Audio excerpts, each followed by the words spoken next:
Well, it's all now very official. Warner Bros. Discovery might actually sell their company, which means DC Studios would be sold as a part of that as well, which obviously has a lot of implications for the future of the DC universe, the new DC universe. Hopefully, it can be a good thing and not a bad thing if this actually happens.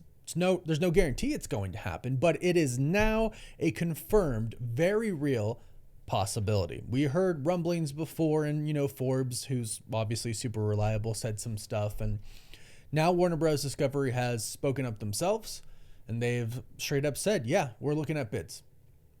A lot of companies are interested in us. A lot of companies have placed bids, and yeah, we're looking at them, which they should, obviously, because as much as I love what these businesses produce, well, more or less, the DC universe is what I'm really talking about here. They are companies, right? And much like I talked about in my last video, I am concerned for the future of DC, but I'm concerned because I want it to succeed, right? I saw some comments that were saying I was hating on DC. No, I'm not. I'm concerned because I love the DC characters and I'm really excited for the new DC universe. I wouldn't be concerned for it if I didn't care about it or I didn't like it. But going into this,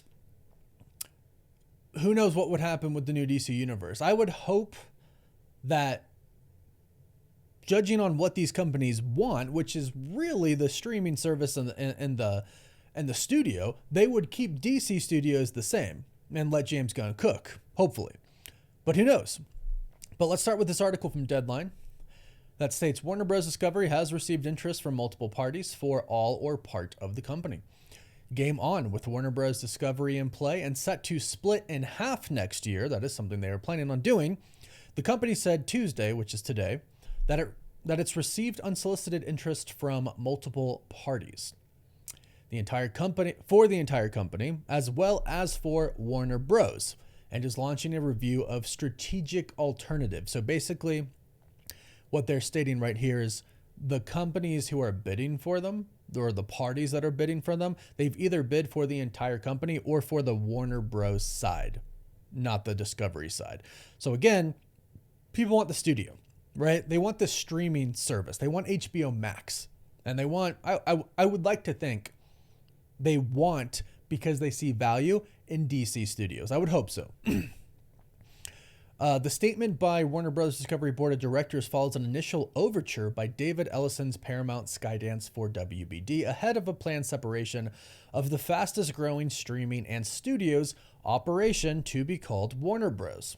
So basically it goes on here and it states, the Ellison camp's offer was rebuffed as too low amid speculation that giants from Apple to Comcast to Netflix might jump in pre-split or make a play for a solo Warner Bros. Afterwards. Netflix said recently that a deal on its part is unlikely. Might be unlikely because they might not be able to afford it. Doesn't mean that they didn't place a bid. Doesn't mean that they won't place a bid. But we had been hearing before in the past that Netflix was going to buy this. And I would probably say Netflix probably wouldn't be the best to buy them. I think Paramount Skydance would definitely be better than Netflix. I don't even know about Apple. And you also have to wonder, there are laws kind of against, certain companies owning too much, right? To have too much a monopoly on things. The FTC would step in, right? But I mean, Disney bought Fox and that was fine. The FTC did make them sell certain parts of Disney, so they didn't have too much of a conglomerate, but we'll see. It looks like this will probably be allowed. But here's the thing about Ellison. A lot of people were like, Paramount Skydance does not have the money. So Larry Ellison has almost 400 billion with a B dollars to his name. His net worth is like 351 million. I looked it up before this video. I wonder if I still have it pulled up. $351.4 billion. That's insane. I think he's like second to Elon Musk, who has almost 500 billion, which is just insane. But they have the money. And so this is coming from Deadline, but the full statement is here, right here, where the board of directors released this statement. And yeah, I mean, they go on to say that they are considering alternative separation structures that would enable a merger of Warner Bros. And a spin-off of Discovery Global to shareholders. So basically, there's a lot that they are considering here. They definitely are considering the option to sell and maybe other options to sell part of their company, since they are going to be splitting up as well. So it's a real thing. What would happen to DC? We have no idea. Now, I can speculate as somebody who has just always followed these type of things and who has had my other YouTube channel, The Cosmic Wonder, talking about Marvel and DC for, since 2019. So a pretty long time now, actually. It's kind of crazy to think about. The start of James Gunn's new DCU, according to Forbes and some other outlets like that, other trades, basically we'll say that they're like at the break-even point. Doesn't seem like they made a ton of money, if they made any money at all, but it doesn't seem like they're like losing money, at least not like a lot of money, right? And this is according to the recent Forbes numbers that came out last week, right? I'm not making this up, coming straight from Forbes. They did say that Warner Brothers chose not to disclose everything, though, so it's kind of like based on the information they have and based on just the fact that they do this. That's what Forbes does a lot, their numbers.